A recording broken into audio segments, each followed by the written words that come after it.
Welcome to Manhwa Recaps, spoilers ahead, watch out, and take care. Huge shout out and special thanks to the channel members. The manhwa starts, a man says that he desperately wishes to live. We learn that his name is Kim Yi-sak, and he has been diagnosed with a rare disease. The doctors say it's something they've never seen before, and it will likely be named after him. We see Yi-sak getting the bad news that he doesn't have much longer to live, as he desperately clenches onto his diagnosis paper. He has half a year to live at the most. He stands still in the middle of a crosswalk, and people continuously bump into him, and he just says there's no way this is how it goes. People wonder what's wrong with him. Yi-sak says that all he's done his whole life is live as a diligent worker ant, and it finally seemed to be on the up. We see the crosswalk is now red, and the cars start honking, but he's still taking his time. Somebody tells him to get out of the road, it's dangerous, and they push him, and he falls to his hands and knees. He says that to be told he has months to live, and this is unfair, especially on the day that he won the lottery jackpot. And he wants to live so bad, he'll do anything for it. He begins crying, holding onto his lottery ticket, and screams, begging that somebody can save him from death. He says that he knows that's what he said, but he didn't literally mean he was okay with being turned into something like this. Out of everything he could have possibly reincarnated into, he turned into a bald skeleton, and he can't even enjoy the worst parts of living in this body. Some monsters start running at him from behind, and he turns, tightening the grip on his blade. He swings, cutting them into pieces, and he says that he has to make sure to kill them all. Blood starts to drip off of his sword, and he hears some loud footsteps, and turns to see a giant creature reaching its palm towards him. He leaps up off the ground, avoiding it, now looking down at the monster, and he begins to grin, saying that he can finally be done with this bullshit. And he yells, telling the monster to die, as he comes through, cutting its head off, hitting that superhero pose, and he says that that was the last of them. With this, the entire rebellious force has all been eliminated, so now he is free. He explains that after he got reincarnated as a skeleton, an inferior class summon monster, he evolved into an undead lich. He brought prosperity to demonkind, who were on the brink of ruination, and he may not have any hair, but at least he's the great demon king. But of course, because they're monsters, they can't pronounce his name, and they keep calling him Isaac instead of Yi-sak. And even though he tells them so many times that that is not his name, they obviously can't pronounce it. But to these idiots who can't even pronounce his name, this is farewell to them. They ask where he's going, and he says to get what he's owed, as his final goal is to be able to eat, and even feel pain, by once again becoming a human, so he can do the things that he desires. It jumps to somewhere very bright, the opposite of where he has been, and we see the monster's head thrown onto the floor. A lot of the gods look worried, but of course, Yi-sak is smiling. And we are introduced to the divine realm, as we see them all sitting in their thrones. He says that with this, he's taken care of all the factions challenging the gods, and he hopes they haven't forgotten their promise. As written in their contract, they should turn him into a human. They start whispering, saying that they thought it would take him at least 500 years, asking what kind of nut job he is. This was a scheme the higher-ups cooked up to make him a slave for free. Yi-sak says he can hear them, and he asks why they are dragging this out. They said that they'd turn him into a human if he did his job, and he did what they asked. One of the gods asks if he could just do one more thing, and he wonders if they really think he's some empty-headed skull. He grits his teeth, asking if they are trying to take him for some kind of pushover, and that he will get what he's owed, gods or not. He screams, asking if they made him do all that when they didn't have a way to turn him into a human to begin with. The gods say he's noticed, and this is why they were against it from the start. He asks if that's really all they have to say for themselves. And because he's a being summoned through a forbidden art, he's outside the bounds of the natural laws, which makes him unperishable. He can't die from old age because he's undead, and his abilities also make him a threat, even to the divine realm. If they can't turn him into a human, he has no use for them. They plead with him, saying that he should just give them time, and if he does a few more things, they could probably do it. He says they've already failed their promise, and he's not giving them any second chances, now they'll have to pay for it with their lives. It's time for them to all become skeletons just like him, and he begins laughing while charging up a spirit bomb. They start screaming while watching his aura swirl around violently in the room, and we see it forming a little purple orb above his hands. He continues to laugh, thinking that he's about to get some sweet revenge, but then it completely disappears, and he wonders what's going on, as his mana is fading, and he can't move his body. One of the gods speaks up, saying that that was pretty futile, and the one whose name is written here cannot move no matter who they are. We see that he actually wrote down Isaac instead, and that it's a spell called Banish Disaster. It's the highest class holy art used to seal disasters like himself, and he should have been thankful that they let him do their bidding, asking how a dare demon defied them, and he should live as a bug. He says surely they could have picked a fuzzy caterpillar or something, and the god asks why he obsesses so much over hair, calling him such a lowly creature. The bug then begins to shine brightly in the god's hand, and he wonders what's going on, and Yisak continues to laugh, saying they should have been quicker and never revealed their hands. And he'd rather blow himself up than become another puppet of theirs. They yell, telling him to wait and stop, then he tells them to eat shit, calling them idiots as he explodes right in the middle of the room, sending out a super colorful rainbow aura, which we can even see the explosion from the outside of their giant tower. It looks as if none of the gods died, but they ask if he's insane for self-destructing, and they wonder if their spell worked by turning him into a bug. One of the gods gets super close to it, saying that he thinks the spell indeed activated, and his soul has been sealed. Now, with the demon king gone, they should be able to regain their powers, and every time a demon disappears, they become stronger and stronger. But they can't let their guard down yet, and they don't know when another disaster of the same kind might be born. And they're going to create a perfect vessel of a saint in the human realm, and exterminate every last demon there is. One of the gods asks the other if he's okay, since he'll exhaust a lot of his powers. He says not to worry about it, and just to select a proper soul to put in the body of the saint. And as for the demon king, he's going to torture him as a bug for all of eternity. Then we hear Yisak's thoughts, saying that he must have lost his mind, and he can't believe it. Maybe he got stupid because he was a brainless skeleton, but for some reason, it's so bright. He wonders if he can even cover up his eyes with his hands, but when he raises them, he wonders what the hell he's looking at, as they're short and fat little Vienna sausages. He says that this is a body of a human, wondering if his wish actually came true, and that maybe the gods messed up the seal somehow. One of the nurses calls him the Holy One, telling the rest that the saint has opened his eyes. They ask if he's woken from his nap, and another one says that it would have been nice if he kept sleeping. Yisak wonders if they are his nannies, and if he truly has become human. And one of the nurses says that it can't be helped, since he feels a little bad, and they have to do their job. And they know he's just awoken, but he needs to fall back asleep forever in peace. As they might be holding a bottle of poison, Yisak looks worried, saying to wait, as he just died, and he wonders if he's supposed to just sit here and die yet again. The dude apologizes once more, saying he's gonna put him to sleep forever, as he starts to put the bottle to his lips. Yisak turns to his left, and they try again, so he does the right. And then they try once more, he puts his hand up to stop, then they ask why he's not eating it. Yisak asks if they're kidding him, saying that he's finally become a human, and there's no way he would drink something so suspicious. But he wonders how he became a human in the first place. They tell him to please eat like a baby should, and sleep forever. Or rather, sleep soundly, calling him Sir Isaac. Yisak's surprised, asking if he just called him Isaac. And they say it's the other pronunciation of his real name. And when they use the spell Banish Disaster to seal him away, maybe they wrote Isaac instead, and that must be why he didn't get sealed, and he reincarnated into a different body with the same name. He starts laughing, saying that they thought they'd won, but now they've failed to seal him away. And then one of the nannies shoves the bottle into his mouth, and Yisak realizes this is bad. He starts shaking, and they just wonder why the hell a baby is so strong. He asks if this flavor is vegetable juice, saying it tastes like ass, and if this is really how he's going to die, even though he just became a human. His vision starts to go blurry, as he says he can feel something ominous entering his body. We learn we are in the Holy Empire, Hela, in the Central East Temple. We see a man walking around, smiling evilly, saying that the baby should be meeting his end right now. Someone else says that the bishop seems quite lively. In return, we are introduced to the Emperor of the Holy Empire, named Alexander Heathcliff Hela. The bishop greets him, and Alexander asks what business he is here. The bishop says they've come to greet the saint. Alexander says he makes it sound like a burden by saying that he must be present because it's the saint. But wouldn't there be a problem if something went wrong again? After the saint candidate who left was killed? Then he hears someone screaming. Alexander turns, worried, and the bishop starts to grin. They all start running in, asking what's happening to the young master. One of the nannies says that this is insane, and Alexander fears for the worst.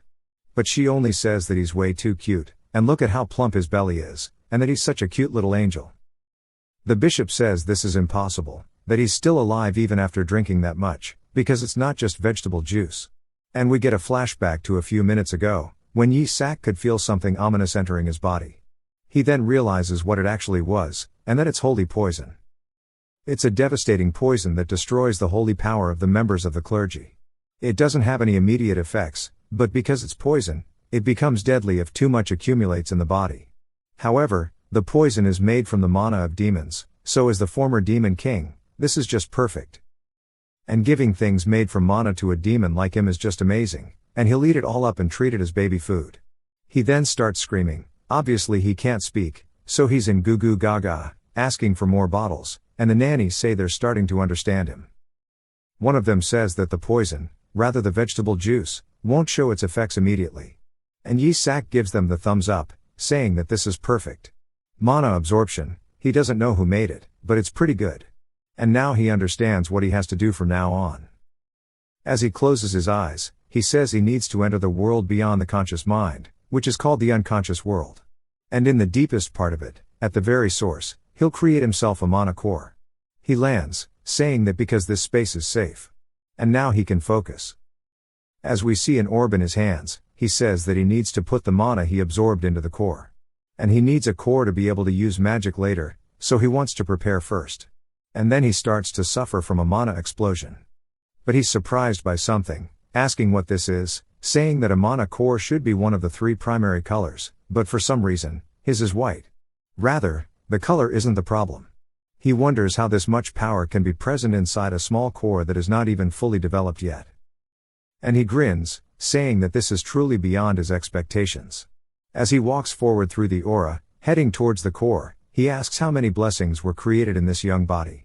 And if he grows this well, he might be able to become a much greater monster than he was even capable of in his past life. We see him writing the words Isaac on his core, and survive right underneath it, and he says that's his most desperate desire. No matter what, he wanted to survive, and both of these spells were inherited in this body. So even if he's the former demon king, he'll make the most out of it. The nannies wonder if maybe he's dead now, and the woman says to check him, and Yi Sak raises his finger up, and they say that he's not dead yet. I'm going to start calling him Isaac from now on. He starts speaking, in goo goo gaga. And of course, it's him asking for an even stronger bottle. And now we're back to the present, and Alexander says it's a relief, saying that nothing bad happened. And then Isaac says although he nearly got assassinated, it is actually pretty relieving. He then looks over at the bishop, who looks horrified, and he wonders why he looks like that, saying that maybe he ate way too much. No matter what, he can't afford to be suspicious, so he just has to smile, which he starts doing at the bishop. The bishop's just scared, asking what the hell is his deal. He should be dying as he coughs up blood, but instead, he's sitting there laughing at him. And he starts to feel angry as well, but still a little worried. A few days prior, at the headquarters of the Holy Church, we hear a dude saying that whoever becomes the saint will possess the empire as an absolute joke, and it's why they're all declaring one of their children to be the saint. And those pesky little noble families are getting in their way. We see the bishop telling him not to worry, and that they're dealing with the other saint candidates right now. The dude says that's good, and he says that he happened to hear a very unpleasant rumor. They say that a saint candidate appeared from House Esua, and he almost breaks his chalice. And he says that this is bad, because House Esua is the emperor's right hand. The bishop says there's nothing they can do about them, and the dude throws his cup to the ground, saying that he probably died before he got there, and he just needs him to go verify the corpse. And he acted first to ensure his death. The saint can only come from his house of Barrett, and we are introduced to the cardinal named Harry Barrett. The bishop says that he was told the baby would be dead, so why is he still alive, and this can't go on like this. Alexander says this is interesting, and his shiny platinum blonde hair sure is iconic, and that the Holy Emperor's founder had the same hair color. Isaac looks up at him, realizing he's the emperor, and Alexander says he looks even closer to God than the current pope, and he must be the final saint candidate. Isaac is surprised by the fact that this baby is the saint candidate, and no wonder they kept calling him saint. The bishop realizes the emperor is starting to favor the child, and he can't let this be, and he says that he would like to inspect the child. Alexander asks why, and the bishop says that something is odd. There's no way a baby could finish that vegetable juice. Alexander asks what's so strange about a saint candidate eating monk's food. Isaac is just depressed, asking how the demon king could become the saint candidate. And Alexander tells him that he can only proceed once someone from House Esua arrives. Isaac then burps up some demonic energy, and he realizes that he might have made a mistake, and he looks over, wondering if he's busted, as the bishop is putting his hand closer towards Isaac, calling out to Alexander, saying that he just sensed demonic energy from this child, and that this sure is strange. Isaac says that this bastard has noticed, and he looks a bit worried. The bishop says that this child may be a fake candidate bearing mana, and he must have an inquisitor investigate him immediately. Alexander asks how dare he, reminding him that he's talking about a saint candidate. The bishop tells him there's no need for his concern, as the Pope already selected the child from House Barrett as the saint. Alexander says that he picked one from his own house, and that sure is shameless. And now, Isaac understands why they're trying to get rid of him. The bishop picks him up out of the bed, saying that he will go order the priest and bring an inquisitor. Alexander sticks his hand out, telling him to wait, seeing that House Esua is the imperial family's closest ally, and as the emperor, he highly suggests that they reassess the child at a later date. The bishop says he understands, that he spoke with the Pope already, and that he mentioned he would hold the ceremony of investiture for the crown prince only after the saint selection. Alexander realizes that he plans to refuse to officially recognize his son unless he agrees with his saint choice, and asks if this is the Holy Church's intention. Isaac says that, to be honest, he doesn't want to remain a saint candidate, and it's too risky, as his true identity could be revealed. The bishop says that otherwise, they couldn't inspect the child immediately using their holy exorcism art.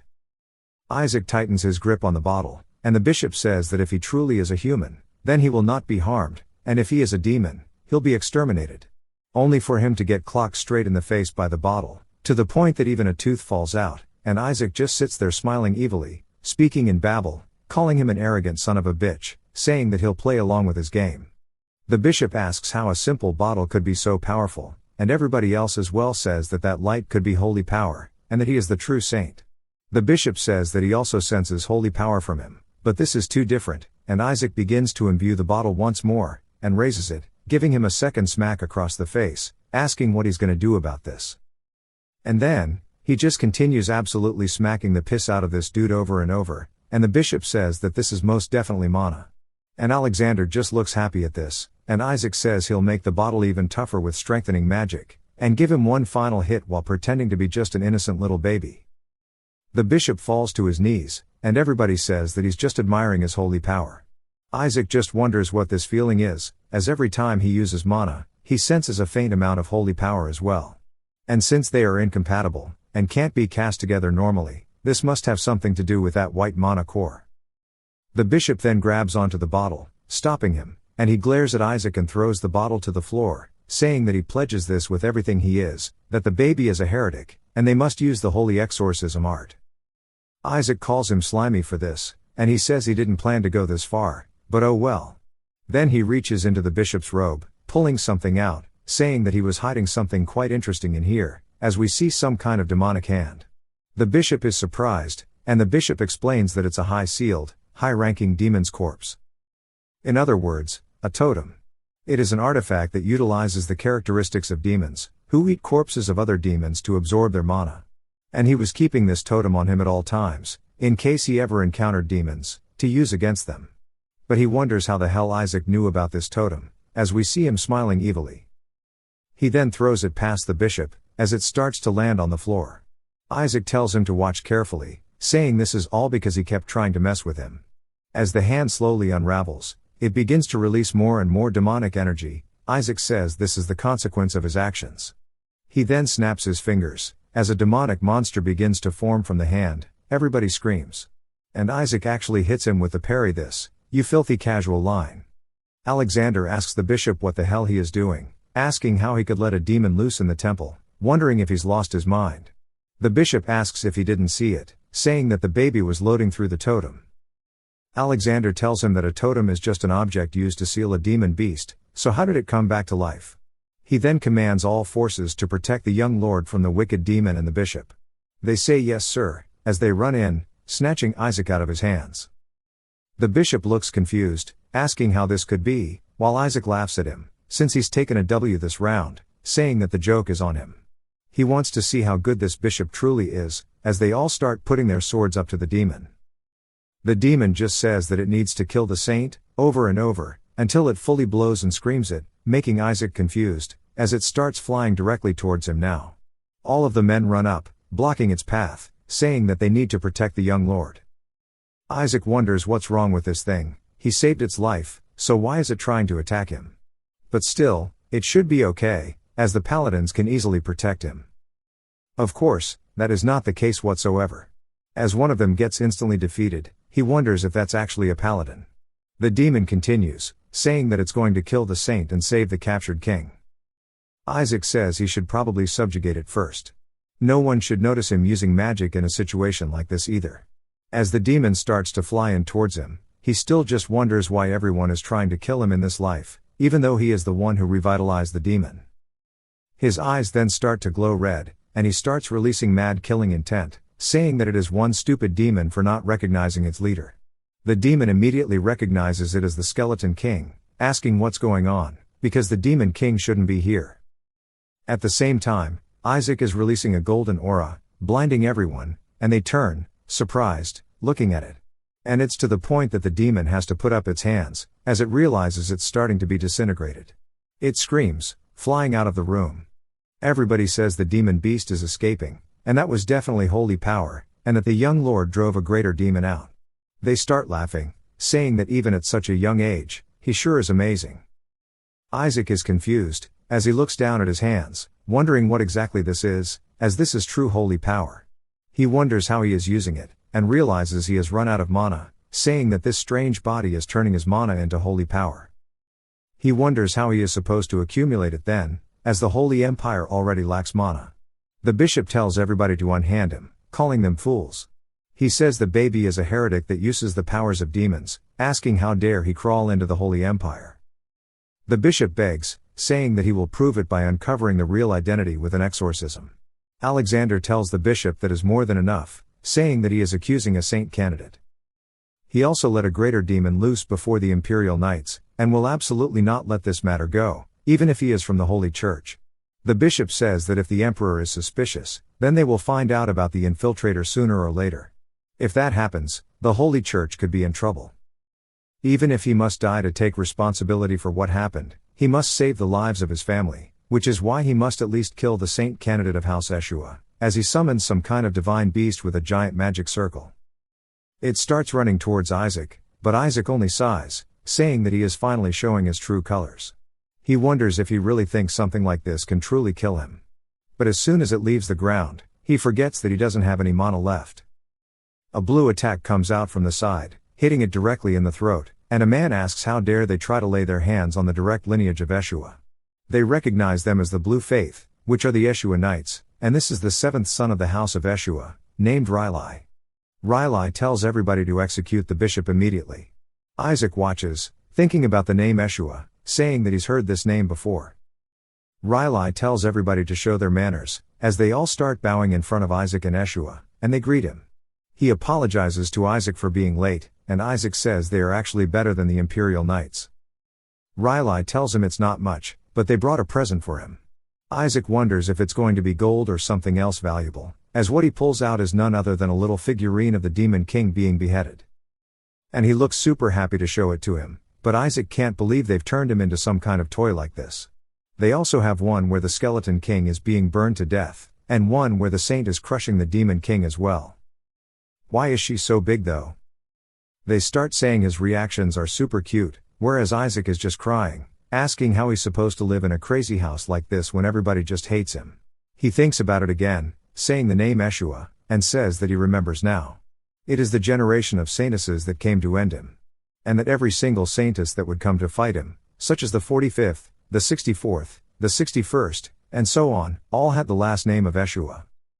And he says that not only is he a saint candidate, he's also in the family of the saintess, and he wonders what wrongs he committed in his past life. The bishop yells, saying that it's all because of the damn Esuas, and one of them tells him to calm down. He says he knew they were all heretical bastards, asking where they brought that creature from, as he plans to uncover the thing's real identity. Rilai grabs his blade, as the bishop continues yelling that they're all insane. As he vows to end the bloodline here, his throat gets slit, and he falls onto his knees. Riley tells him to be grateful for the benevolence of Esua that spared his neck after he said all that nonsense. Isaac says he's useful, and he slashed his neck only because he insulted his family, and he's got the confidence to take on the Holy Church. Everybody starts comforting Isaac, saying that he had to see something so terrible, and that he should only pay attention to the good things from now on. He says that they're all crazy, and he remembers now that the blue faith were all pretty strong, and his subordinates would freak out whenever they saw the people wearing blue. As they start tearing apart the little toys of the Demon King, he begs that they stop, and that he's sorry he didn't take all of his boy's warnings in his past life seriously. Alexander says it seems he owes the boy a debt, and he asks Riley if he would like to tell the head of his house that the Imperial Palace wants to raise the boy. Riley says that his jokes are too much, but Isaac's happy that he's being scouted by them. Alexander says the Holy Empire will target the boy both internally and externally, and that he knows this. While it's true that Esua is powerful, he doesn't know if the blue faith of the present has what it takes to protect this child. Riley looks a bit annoyed, but Isaac wonders what kind of tea he's drinking. Alexander says the Pope especially will disapprove of the boy, and the hair color he has is symbolic of the ancestors of the Holy Empire. Furthermore, the Demon King seems to be after him as well. Isaac says he's the Demon King, so why would he be after himself? Riley says he would like to apologize, but this child is one of the Esua bloodline, so he must be raised here by them. The Demon King was merciless and was undefeated by any of the saints or saintesses, as he never took L's. He never killed them, but the last saintess he fought, Melissa, was insanely strong, and the fact that he is a saint candidate born in the saintess's family, while being Melissa's direct descendant, he wonders why his life is like this. If you wonder what a saintess is, it's something that the gods created when they lost to the Demon King every time. Because they wanted to win so bad, and they created a final weapon with all their efforts. A mace sent by the gods to smite evil. The lion of the battlefield that wields holy light. The greatest light of the Holy Empire and the highest-ranking knight. Due to the overwhelming power of the saintess, people believe that the Skeleton King had seen his final days. Saintesses have the attack and defense close to that of the gods. They also have cockroach-level survival and very long lives. And a bunch of other perks. However, the Demon King was merciless to all of the saintesses, and he has never lost to a single one. But he never killed one, as it's not good for him to do so, because if one dies and the holy power goes back to the gods, they can just send an upgraded version. And the last saintess, Melissa, was hella strong, and he can't believe that's his ancestor. Riley says the saintess lives only for the destruction of the Demon King, and that Esua produces those candidates, and carries out the will of the gods very proudly, as that is their duty, and they have the ability to protect this child. One of the other blue faiths says he's right, and numerous saintesses have been martyred by the Skeleton King already. Isaac says he hasn't killed a single one, though, and that one day, they were even banished to a labyrinth because the Demon King thought she wasn't good enough to fight. He says he let her go, and she just got lost with directions. Apparently, 5 of them died from stress-related diseases, and he blames them for that too, saying they should have just gone to a clinic. Riley says he's heard all the stories, and it doesn't matter to him if he's cursed or not, but of course, Isaac's not okay with that. Riley's just happy he was born, and they only wish for one thing from him. He just doesn't want him to grow up like the terrible Demon King. Of course, that's exactly who he's holding on to, though, and he apologizes to the parents that he doesn't know. Alexander tells Riley to consider it again, and that it has been 150 years since the Demon King has been sealed away. Isaac says that if it's been that long, surely Melissa should have died a long time ago. She was 50 when they last fought. We learn that the demons have become more powerful in the meantime, and the saint is a great asset for the Holy Empire to increase its power, so the boy is important to the Imperial Palace as well. Furthermore, there is no saintess in Esua currently, as it has been a year since the saintess gave birth to the boy and disappeared with the father. He's surprised that his mother was the saintess. Riley says that may be true, but the matriarch still lives, and Esua can protect the boy. Isaac says that he needs to get all the surprises out of the way now, and he can't be more surprised than finding out that his mother is the saintess. He gets exactly that, as Alexander says that Melissa is currently out to destroy more demons, and Riley says she will return soon, as the matriarch is expecting her grandson as well. Isaac says she's over 200 years old, asking why she's still alive. Of course, it's a feature of being a saintess. Alexander says that it will take a lot of time before she is back, and the boy seems a bit weird, asking if it's okay.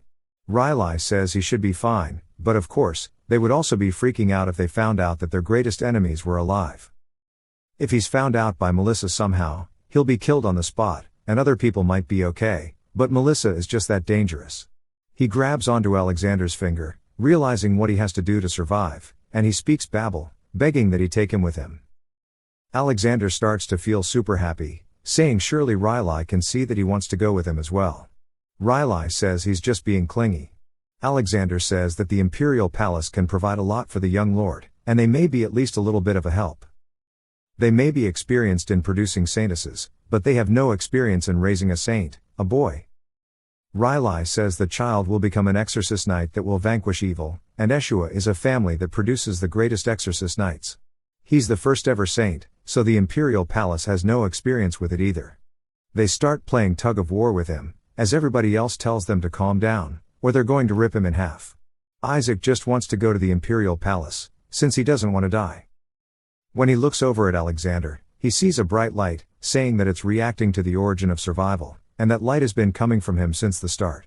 That means that his chances of survival with him are the highest, and he can't miss this opportunity.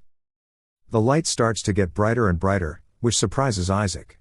But then, it jumps to somewhere else. The bishop is begging that he's innocent, and that the child used mana, so it's definitely a spawn of the demons. I'm pretty sure this is Hari in a robe, saying that holy power is from the gods themselves, asking if he's really saying that the gods have given holy power to a demon. The bishop says it was surely mana, asking how he could confuse the two. Hari says that the holy city doesn't like his tone, and he gets his throat cut for real this time. As the blood starts to fly, Hari tells him that was none other than blasphemy. One of his men says they'll form an assassination squad again, but Hari says there's no need, as the emperor will want to take the child, and they will have plenty of opportunities in the Imperial Palace. And he will definitely not survive this time around. If you've watched till the end, comment, space, to let me know. Subscribe for more videos like this, leave a like or a comment to help the channel out.